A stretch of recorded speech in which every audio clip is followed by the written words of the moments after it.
Welcome, everyone. Good evening, or I think for some of the folks, good afternoon.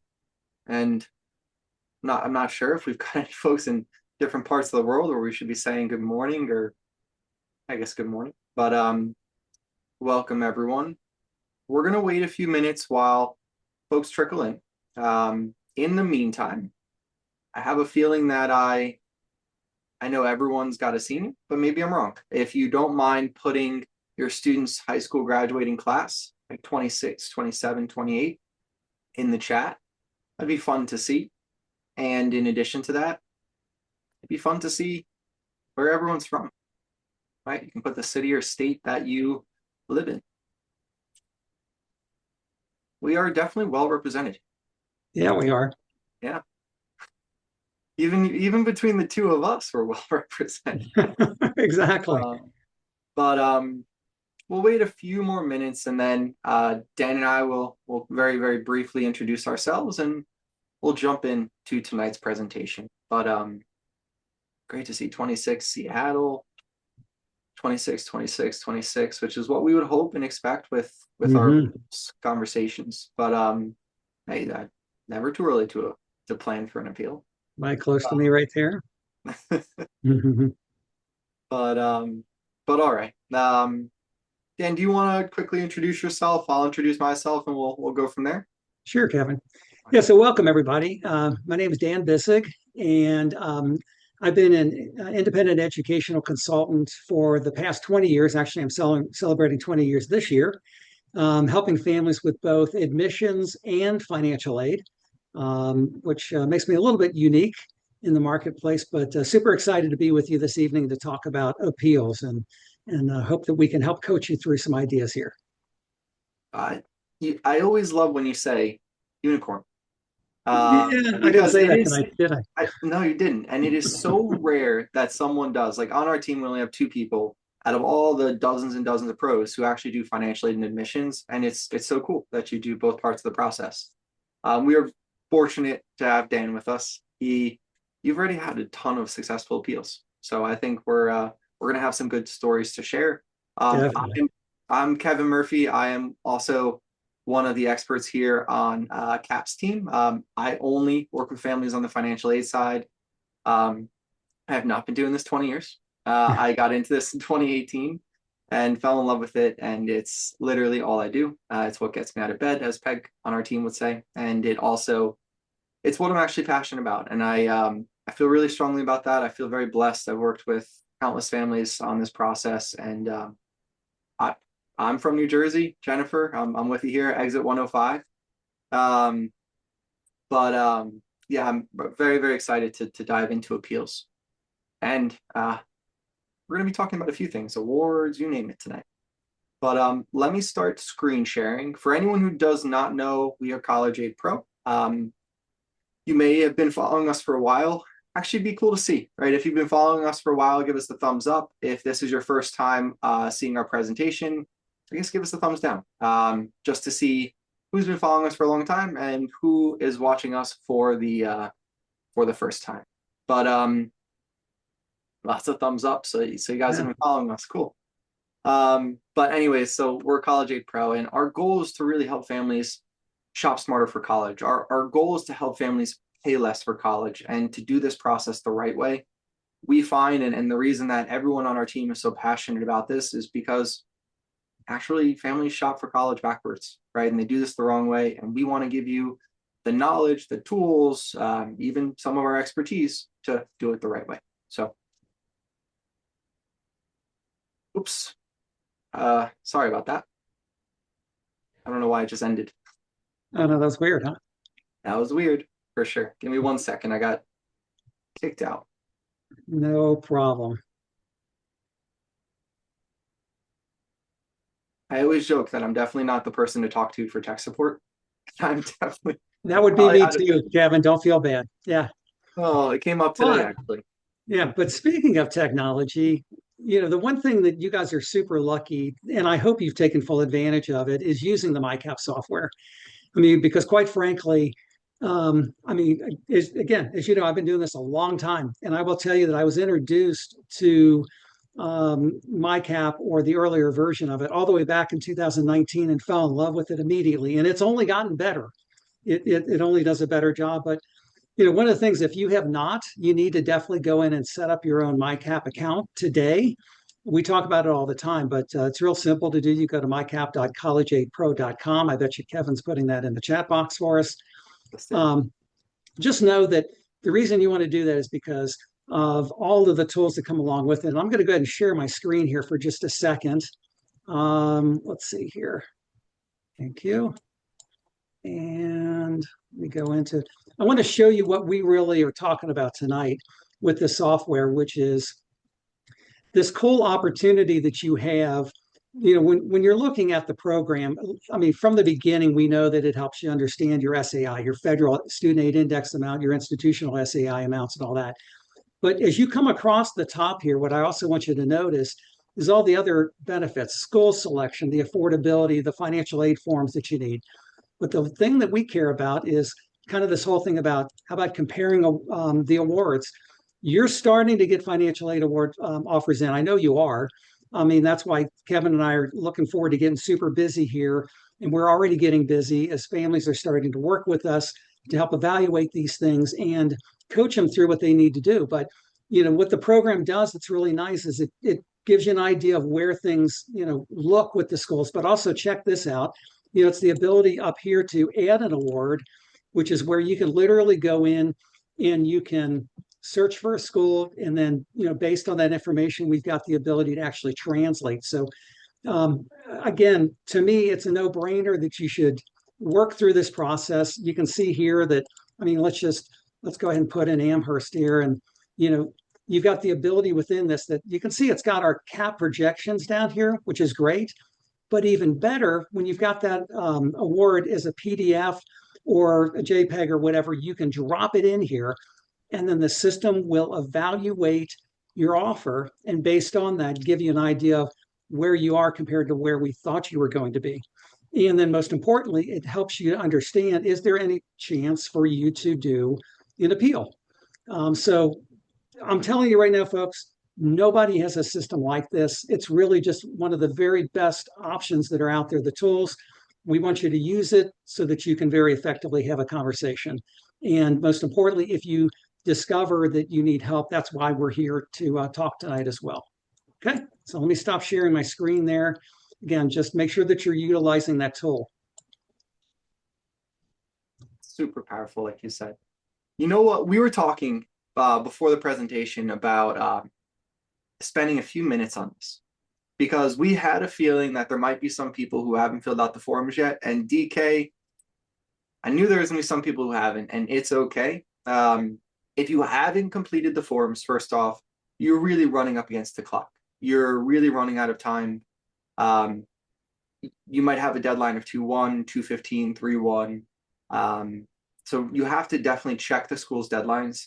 And in addition, tomorrow's the deadline. Okay, did not expect that one, TK. But in addition to that, you want to make sure that you're still doing it right.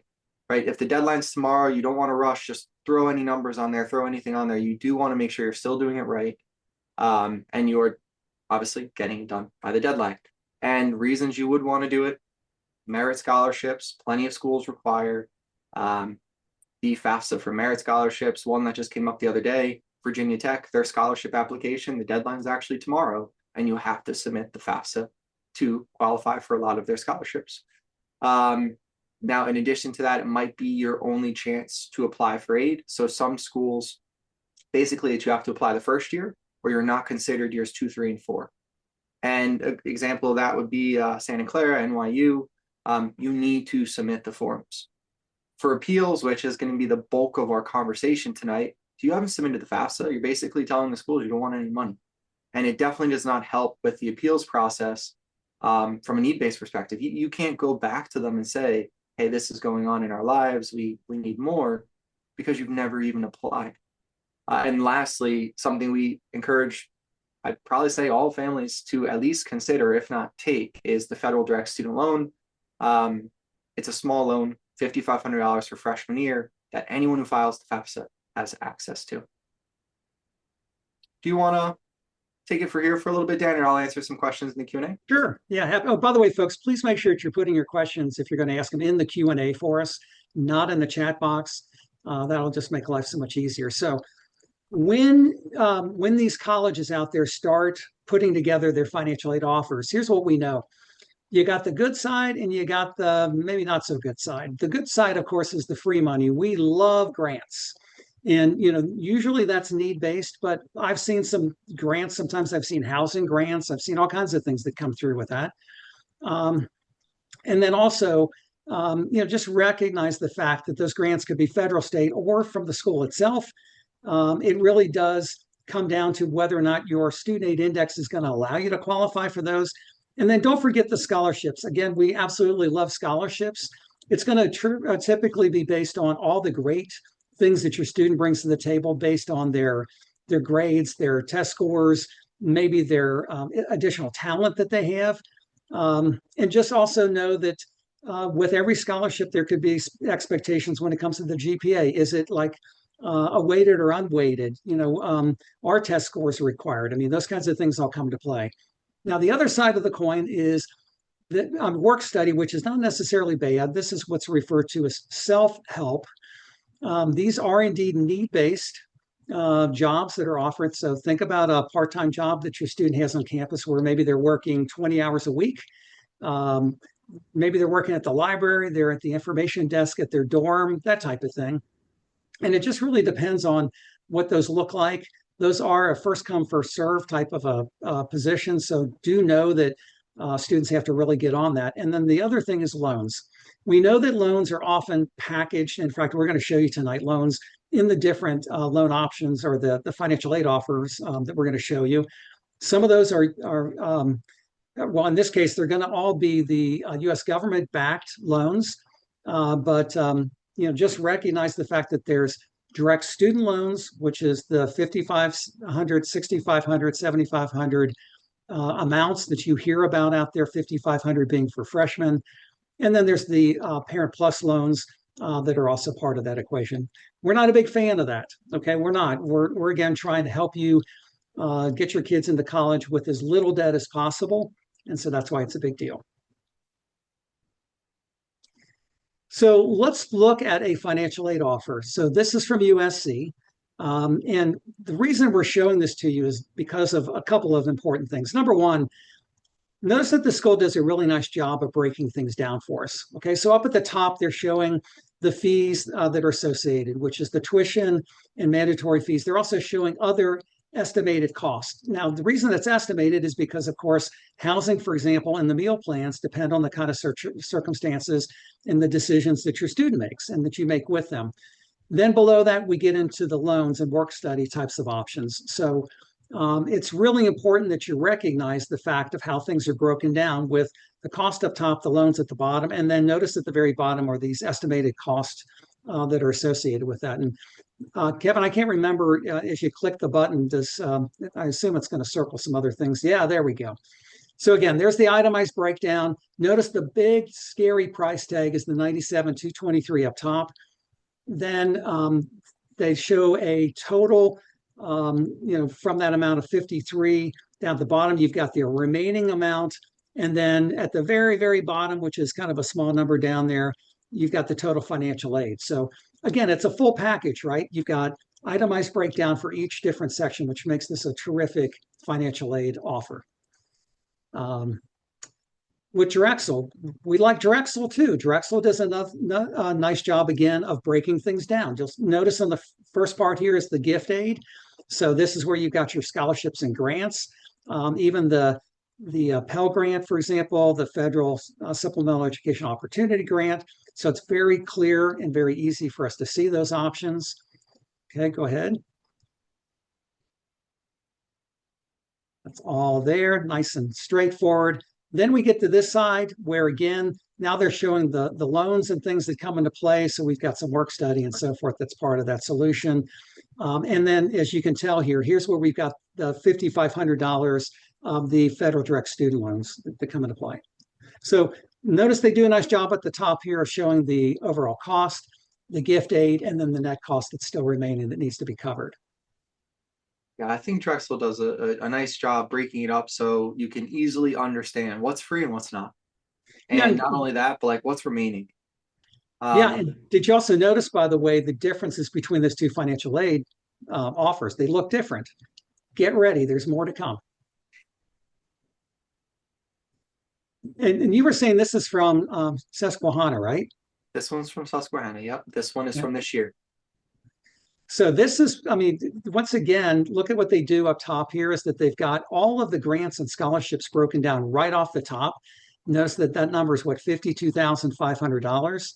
Then down below that, they've got the federal direct unsubsidized student loan in this particular case. But then they do a great job of breaking everything down as you work your way down to where, they've also got the estimated direct cost that come into play here. And then shoot, they even break it down to a monthly payment option. So It's rare to see that. This is actually yeah, interesting that they break it down monthly to digest it a little bit easier. Um, I just want to point out, so we've seen subsidized and unsubsidized loans. You have to qualify for the loan subsidy. It depends on your student aid index, so you might qualify for it, you might not, which is why your award would reflect subsidized or unsubsidized. That's not up to the college. That is literally based on your federal student aid index. So just wanted to point that out. also, how about that FAFSA grant too? You mentioned that before. That Oh, one's really unique, isn't it? I forgot to point this out. And this is another reason there's a lot of schools that do this where I know Pace has one at High Point, Susquehanna. You file the FAFSA and you get a grant for filing the FAFSA. Doesn't even matter if you qualify for any aid. Just by filing the form, you get a grant. In this case, it's $2,000. The schools are incentivizing families to do it. And just another reason why you do not want to skip filing the FAFSA. That's right. It can help pay for books for sure, can it? Yeah.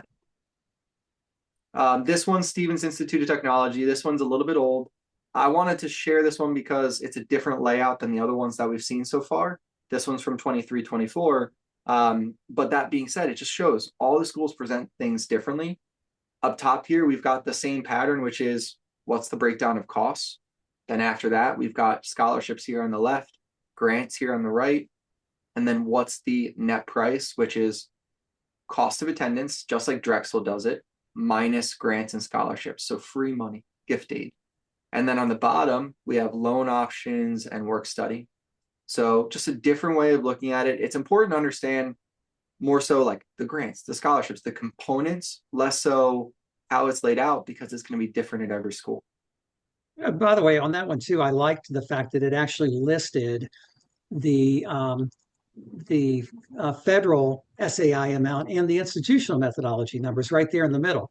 Not Yep. every college does that, so I mean, there's definitely some, uh, you know, um, some transparency there, which is great. It feels like they're being transparent, right? It feels like the Yeah, way that they are sharing this, it's like families know what they're expected to, and that's what their offer is based off of. There's no guessing. What did they count? What's my SAI? It's right here. I love yeah, this. I wish every school did this. It'd make our lives a lot easier, especially for appeals, if every school did that. it would indeed. Yeah. Yeah. Now, Dan, you showed earlier uploading the awards. I already dropped the link in the chat. We could drop it in there again, but if you haven't, upload your awards, right? Complete a free MyCap account, evaluate your offers. If you ever have any issues with the award letter translation, write into support. We will help you out, but it should be pretty seamless. But that being said, you need to know the breakdown. So you want to do the net cost projections in MyCap, see what we're projecting versus what you actually get, know what your SAI is. And what would be great is if you actually, I'll go back a slide. If you actually have it on the offer, compare what's on the offer, compare what's on the FAFSA, compare what's in MyCap. And in addition to that, you want to understand that cost of attendance. Now, with the cost of attendance, I always like to point out that it's totally estimated. So these additional expenses, they're estimated. And it's the same for students all across the country, right? And maybe for your family, if your student's going to Stevens Institute of Technology and you live in California, your estimated cost of attendance or your indirect expenses would realistically be more than if the student lived in New Jersey.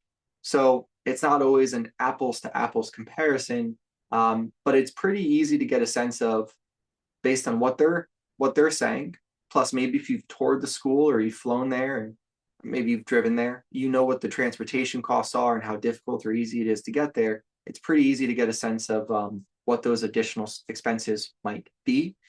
Now, the difference between the cost of attendance and your student aid index is your family's financial need. You are eligible for financial aid up to those indirect amounts, right? So if you see, just I'll go back here for Stevens for a second. If you see here, right, you only owe the college that 61,000 and that 18,000, but then there's an additional, give or take $2,300 in additional expenses. You're eligible for financial aid for those additional expenses. So you always want to make sure that you understand the formula and you understand what you're eligible for. Now, before we dive too far into appeals, we promised to spend a couple of minutes just talking about scholarships and how they impact financial aid awards. So families ask all the time, if my student goes and spends tons of time applying for private scholarships, will it impact the award? And first, understanding what type of money you received, whether it was merit scholarships or need-based grants, is really important. But there are some schools that do practice what's called scholarship displacement, meaning if your student was to go and get a $2,000 private scholarship, a school like Vanderbilt would actually reduce the need-based grant, but assuming you report that to the school, they would reduce the need-based grant by the $2,000 scholarship, because that private money is meeting your family's demonstrated need. Now, a school like Bates, they don't practice scholarship displacement, right? So that means that $2,000 doesn't impact her award. So it's really going to depend school to school. It very rarely, I'm hesitant to say never, but it very rarely impacts merit awards. So you're not going to see an impact to your student scholarship because of a outside private scholarship. And it really is going to be on a case by case basis. However, if the college does reduce it, appeal, right? That could be part of your appeal. Or it might have to be an additional appeal you do over the summer. So now when it comes to appeals, so we've got a couple of different topics, but when, who, should, and how. Those are the main things that we're going to discuss. And let's start off with the timeline so you understand when to appeal. Now, your students should already, if they haven't, it's okay as long as they're not past the deadline or anything, but assuming they've already applied to colleges, assuming financial aid forms have already been submitted, assuming maybe some early action or some acceptances are starting to roll in, you might get a merit scholarship with that acceptance, right? It might be, congrats, you're in, plus here's $10,000 a year. Sometimes they say you get 40,000, they make it look a little bit bigger, but then they make it clear that it's divided over the 4 years. Now that's just merit aid, right? But could be soon after, or in some cases, months after, all the way up until the first week of April, that you'll receive financial aid awards. And financial aid awards are what we've just been showing you in the previous slides, a full breakdown of the college's cost plus your award, your package from school. Now, once you have that financial aid award, you can appeal. And I always encourage families wait to have the full offer to appeal. Perfect example, family last year, their student originally got, I think it was around $10,000 from Marymount Manhattan. And then on the financial aid award, they got $14,000. The scholarship literally went up from the initial to the financial aid award without any appeal, nothing. You don't know what you're going to get. Maybe there's an additional grant, something that's going to pop on the award. So wait till you have all of the numbers from as many schools as possible to appeal. Now, in terms of types of appeals, you have two different types of appeals. You have the merit aid appeal, which is essentially a scholarship appeal, and that goes to the Office of Admissions. And then you have a need-based appeal. The need-based appeal would go to the Office of Financial Aid. And you can do both, but it's good to know the school. What I mean by that is you're not going to do a merit aid appeal to Harvard, right? I mean, they're not going to entertain that. And in addition to that, if your family qualifies for more need and you've got a really strong case for need, and the school gives a lot of need-based aid, well, need-based might be your best approach anyways, because scholarships, merit aid, that meets your family's demonstrated need. So again, it's going to be specific. It's going to be based on the school, based on your circumstances and the offer, but you can, in theory, do both. Now, when it comes to appealing, you really want to be personal, right? You want to share a story. You want it to come across as genuine, which hopefully it is, that you need more money to make this work and you have things that you're facing in life that are not reflected on the financial aid forms, or even if it's your student, right? Genuine, right? Bring color to it. What happened?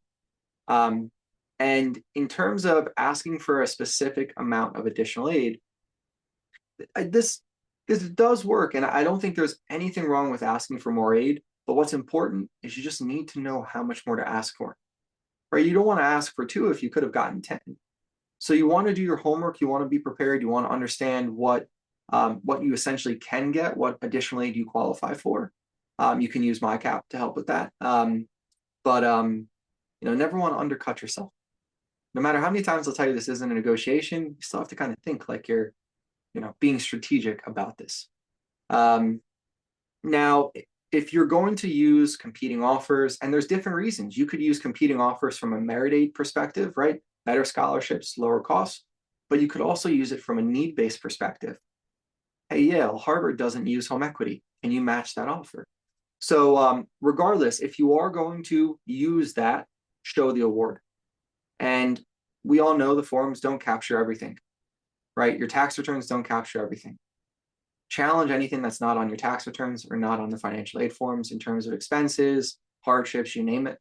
Be persistent, demonstrate interest, and try to get this done before the deposit is placed.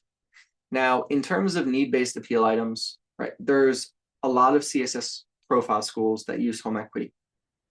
And if the school is using home equity, that's a great reason to appeal. Right? One reason or another, you want to obviously figure out, be specific to your circumstances, why you're going to appeal that home equity. But there are plenty of schools like Boston College, NYU, and others, Providence. They use 100% of your home equity. What that means is they take every dollar of equity you have in your house and they assess it at 5%. So you definitely want to try to fight that because it's impacting your financial aid award. Now, if your circumstances changed since you filled out the financial aid forms, maybe your income has changed since the base year, which for class of 2026 would be 2024. You definitely want to appeal. If your marital status has changed, maybe you were married in 24 and now you're divorced or separated, and I'm sorry to hear if that is true. But if that did happen, then you'd want to bring that up to the college. Medical expenses, yes, medical expenses may be reflected on your tax returns, but they may not. And you definitely want to consider that. Other expenses. If you own a business, there's a chance they're adding back in income, or there's a chance they're assuming a business value based on the business returns. There's going to be some reasons to appeal there. If you had a one-time event, think like a capital gain or an IRA distribution, you can absolutely appeal that. Just any other strain on cash flow. Now, just want to spend 2 seconds on this slide. So merit appeal strategy, that's Office of Admissions. Schools have their own process for this. Usually it goes in front of a committee. Merit appeals are driven by the student. And it's important that the information is new, information they don't know about. And again, anything that you're sharing with them, it always helps to provide supporting documentation. Now, from a need-based appeal strategy, right, you want to contact the Office of Financial Aid. Every school has their own process for this as well. Parents are the ones leading the charge here. Students can absolutely be involved, but it's hard for a student to explain to a financial aid office that their parent lost a job or has medical expenses or anything like that, but nothing's wrong with them saying how badly they want to go there. You want to focus on what's not captured on the forms, like I said before, and highlight any changes to your financial picture.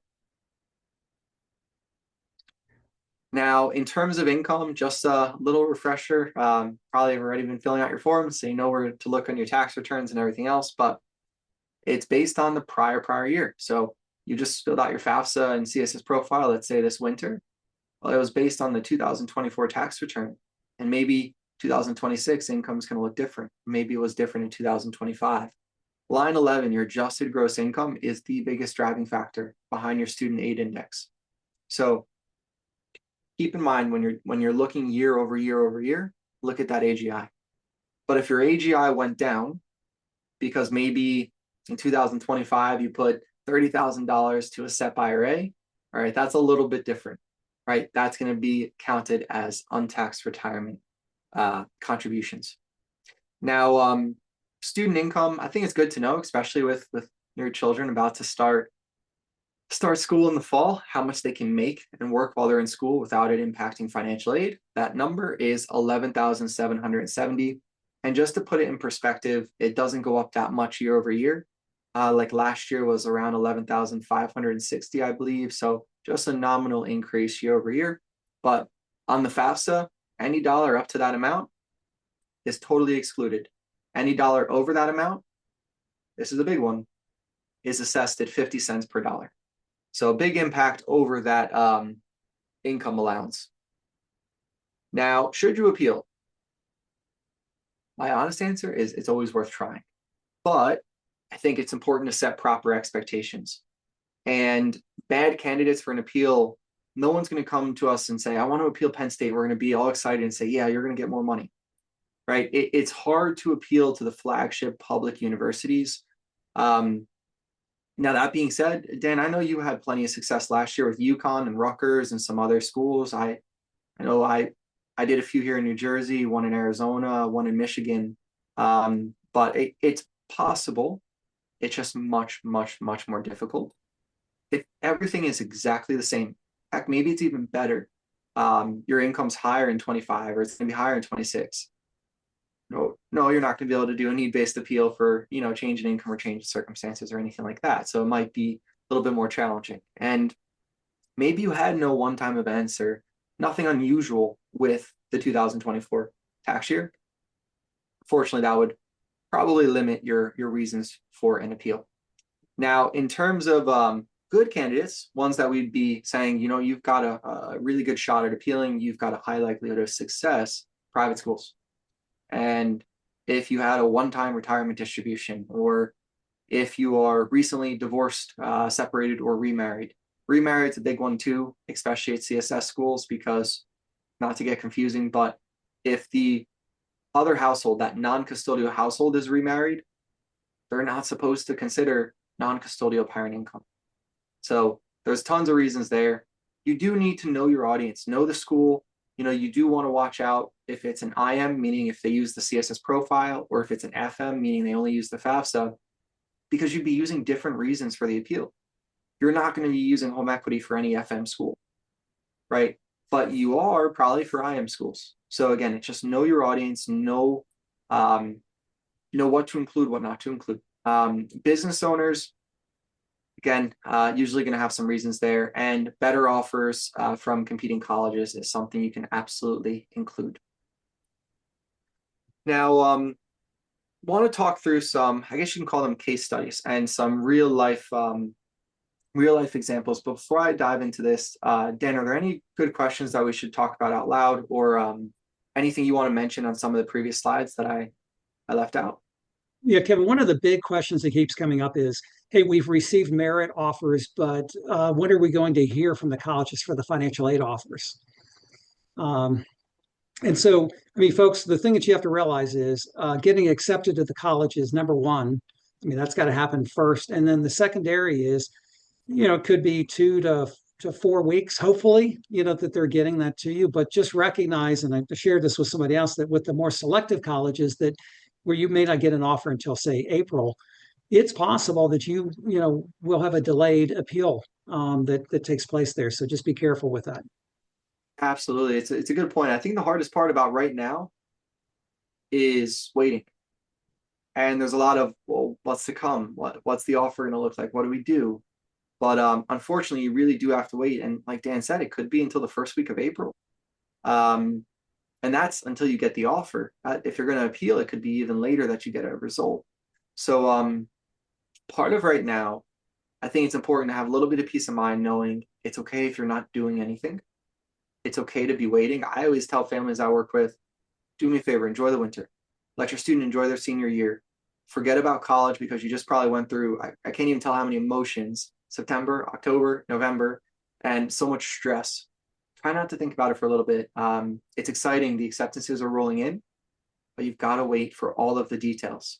Now, that being said, doesn't mean you can't start thinking about the appeal, right? I had a call with the family today. They're actually a Waking When It's Over client, and they wanted to know what they could be doing. They're very eager to keep the process going. And I said, no, what you can be doing is you can start thinking about the reasons we're going to use for the appeal. Start thinking about what's going on, and we'll talk about them and figure out what we are and aren't going to include. So there's nothing wrong with getting prepared for the appeal, starting to think about the reasons, starting to do your homework, uploading your awards to MyCap. If you've got nothing, no offers coming in, and no action needed, that's totally normal. That is the time of year that we are currently at, or the time in this process that we're currently at. Now, I mentioned before, a lot of schools use home equity. Occidental is one of them, and this particular family in this example had a lot of home equity. And you can see here that the student got a $12,500 honor scholarship, and we're not appealing that, but they got a $21,787 need-based grant. That's what we're focused on here. Now, everything below that, the work study, and this is kind of interesting. Some colleges do give their own low interest or even subsidized, meaning interest-free during school, loans.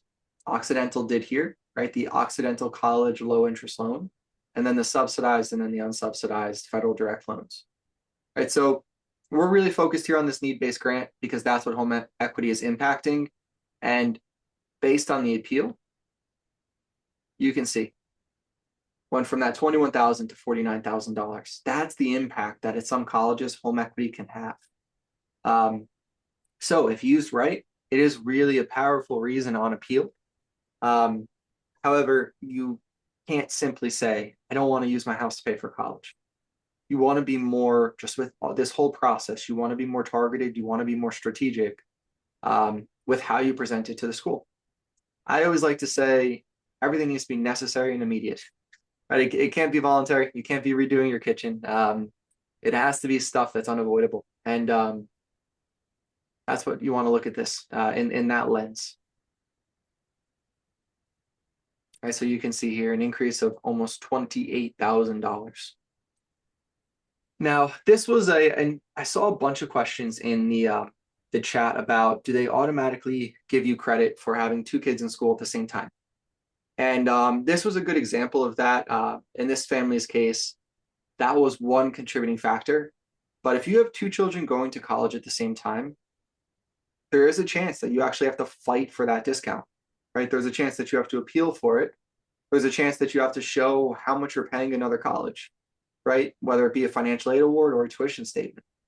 So many schools, although the CSS profile still factors that in, that is part of the institutional methodology. Many schools, I've seen Boston College do it. I believe we've seen Northwestern do it, and many others don't automatically give you that consideration. So you want to watch out for that.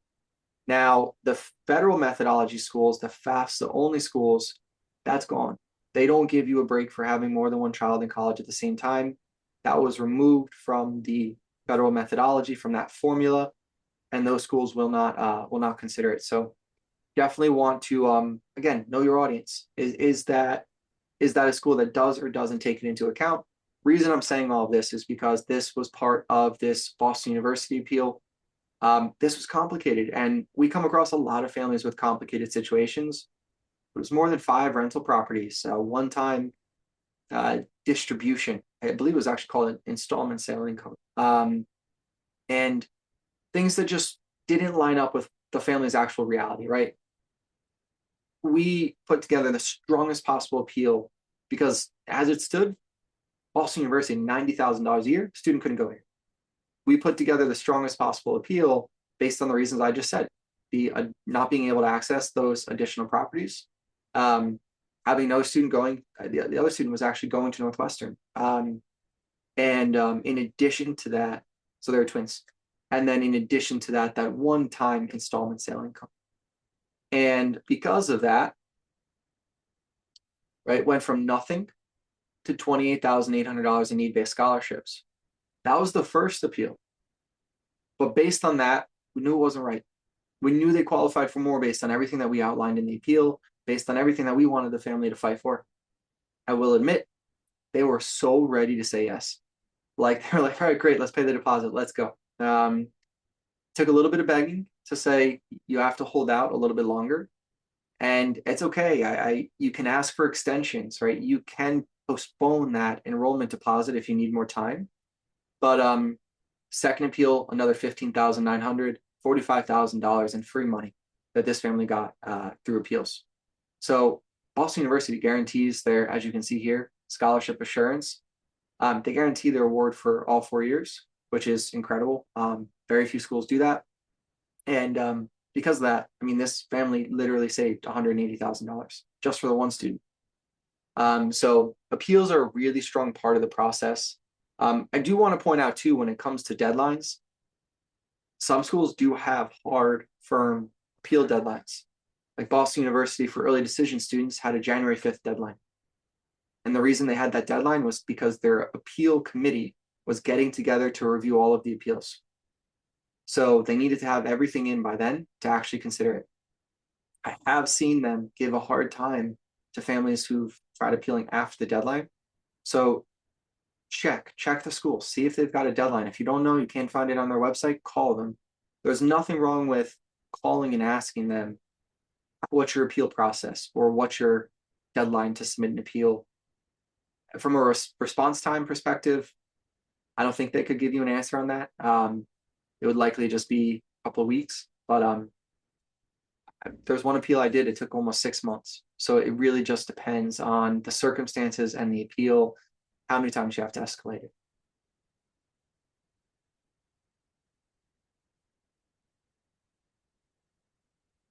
Now, there are some situations that are even more unique than what I just shared. And here's a great example of that, where this family had combined income of 90,000 and they had 1.5 million in non-retirement. Right? That alone could almost disqualify them from need-based aid based on 1.5 million at 5.64%. But they had a drop in income, huge drop in income from 90,000 to 45,000. And dad became disabled, could not go back to work, which that literally changed his life, right? And that drop in income and that change to his ability to work made that 1.5 million everything, right? That was their nest egg. That was everything that they needed to support their family, pay for retirement, everything. And that was the reason we used for appeal. And you can see here, they originally got 33,000, and then on the appeal, they got another 22,000. What that tells you, though, is that $22,000 in additional need-based grants, they didn't remove all of the 1.5 million, right? They removed some of it. And you'll actually see this, to me, and Dan, this is probably me just being a little bit of a financial aid nerd, but I think it's super cool to be able to see the changes the college makes on the FAFSA. So after you do an appeal, the colleges actually go in and you may see a corrected FAFSA with the adjusted numbers that they've updated, that they've used. And again, it would be interesting to see. I don't have that number for this family, but it would be interesting to see what adjustment they actually made for that family to get another $22,000. Probably somewhere around $500,000 was removed. The income would have had definitely an impact, but wouldn't have been that big of an impact. Now, this is another great example of merit appeals, and I think it hit the news cycle last year, so everyone knew that Syracuse was essentially going from nothing to a lot because of how they awarded money. But this family received nothing at all from Syracuse, and we worked with them.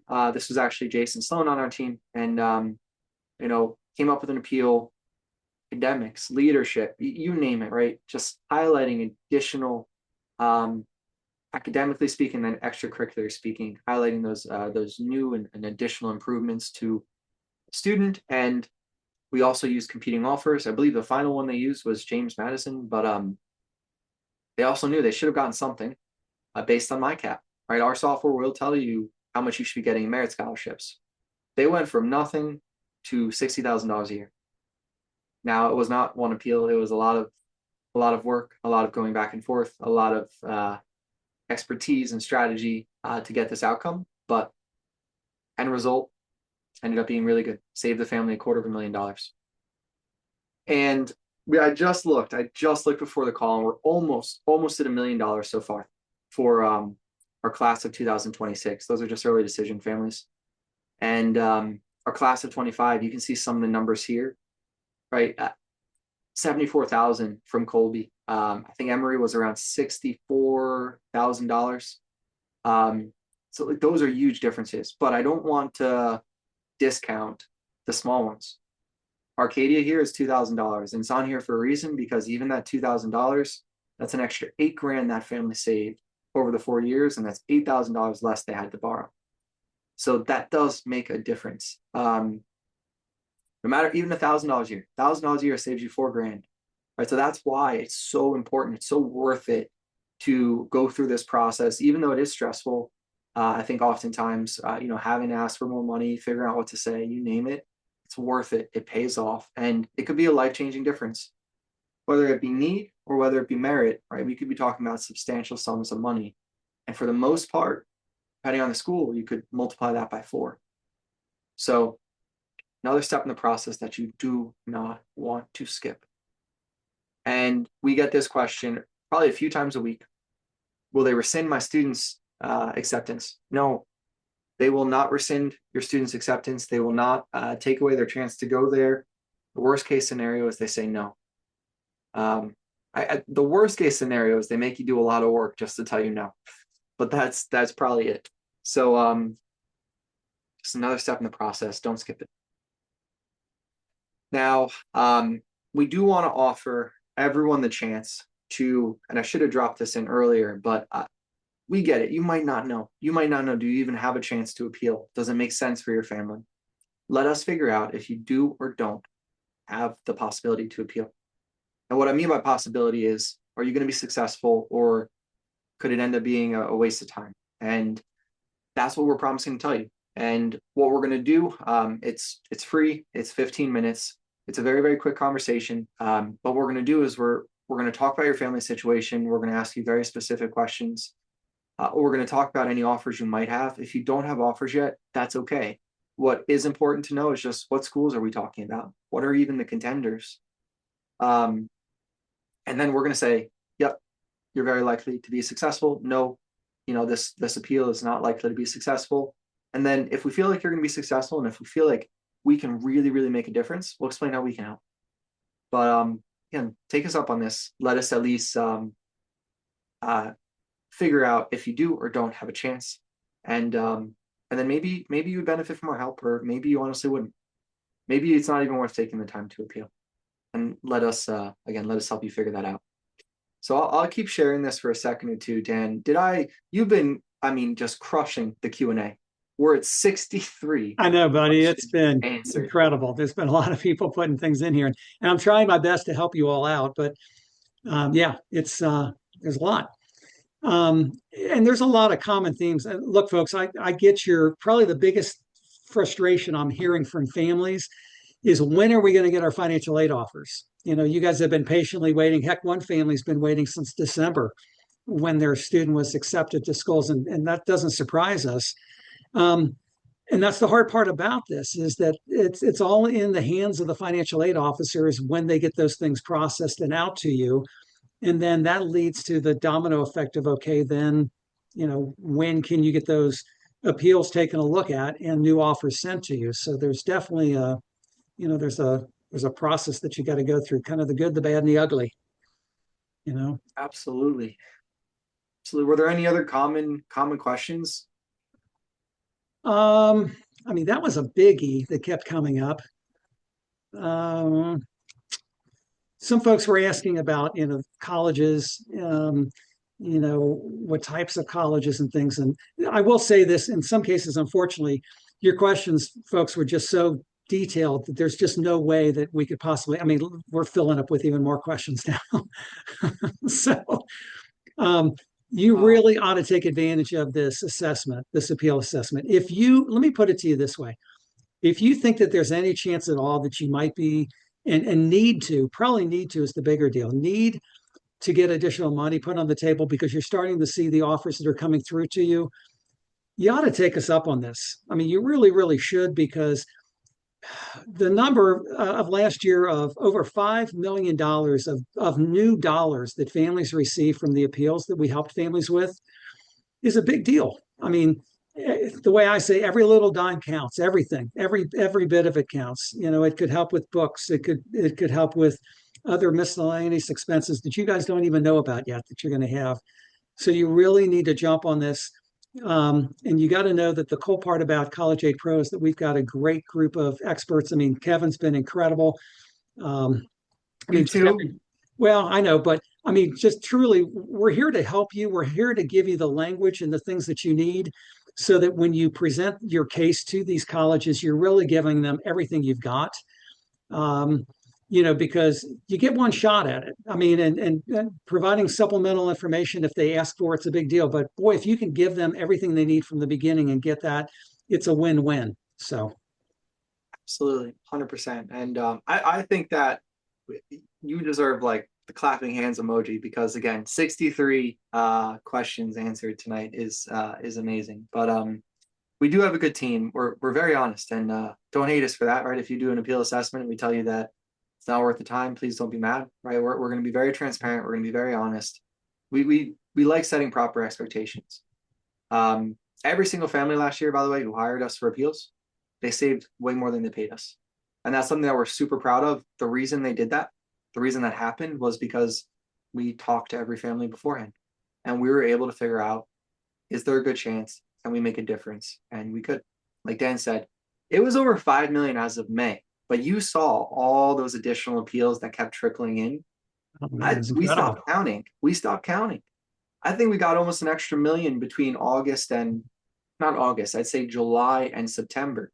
But admittedly, we stopped counting. But I do know that we're almost at a million this year for class of 2026. So I guess point is, we know what we're doing. We know appeals. I think you guys can tell that by now, and we're here to help. So why don't we take one or two questions and then call it a night? Maybe Okay. we'll end a few minutes early tonight. But I did want to. There was a question in the Q&A that I wanted to say out loud, just so I because I don't want to confuse anyone ever. Nemo said, I thought merit had nothing to do with need. And that's correct in the sense that your student could be awarded merit scholarships and it has nothing to do with your financial need. Completely correct. What I was saying, and again, I apologize for any confusion, was let's say that your family, your student aid index, let's just say is 50,000. And let's say that the college costs 70,000. So the difference between the cost of attendance and your student aid index is 20,000. That means that you qualify for $20,000 of aid.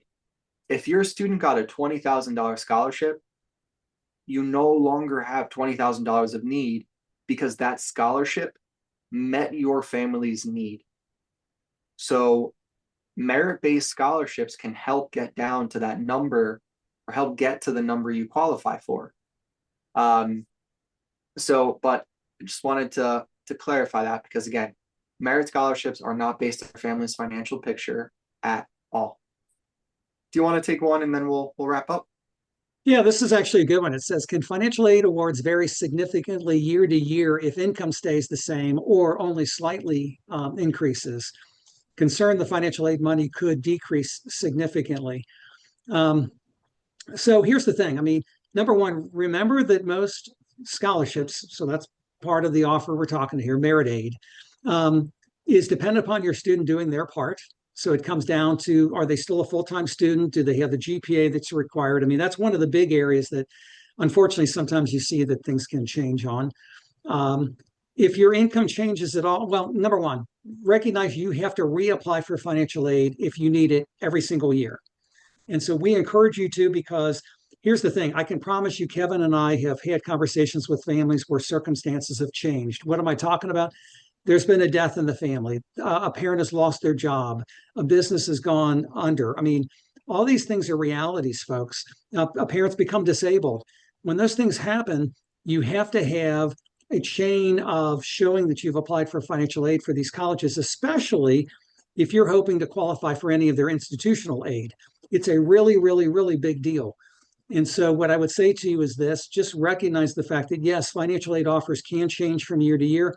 They will change in the sense that the federal direct student loan amount, and I mentioned this earlier just quickly, will change as far as what's offered to your student. It's $5,500 the first year, $6,500 as a sophomore, and then $7,500 for the junior and the senior years. So just recognize that that's going to have an impact too.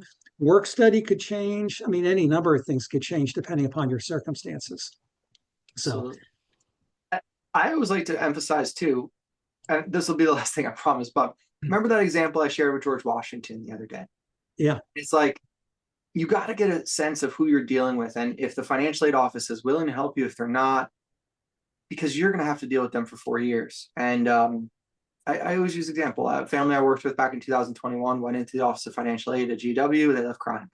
Won't get into the details. Don't have time for that. But GW was not right in that situation, and it wasn't the right school for them. They ended up going to Drexel. But it's like if you're worried, maybe you have experienced job loss or income fluctuations or things like that. You have to think about college as a 4-year investment. And if your student's going to go to, I don't mean to keep picking on public schools, but if they're going to go to a school that doesn't help and isn't going to give you a discount, and it's going to be X amount of dollars a year, and you are worried, and please just picture it as a 4-year investment. Think about, okay, right, can I make this work financially speaking? The price you're agreeing to this spring, and when you pay the first bill this summer, you're going to have to keep doing that year over year over year, assuming no major changes in circumstances or anything else. So start thinking how you're going to do that. Start thinking about what's your plan if you don't already have one. If you're going to use loans, what resources, things like that. We've talked about before, there was a change to federal loans, the Parent Plus loan program. So borrowing is going to look very, very different this year than it has in previous years. So please start planning now. Start thinking about those numbers and thinking about ways to pay.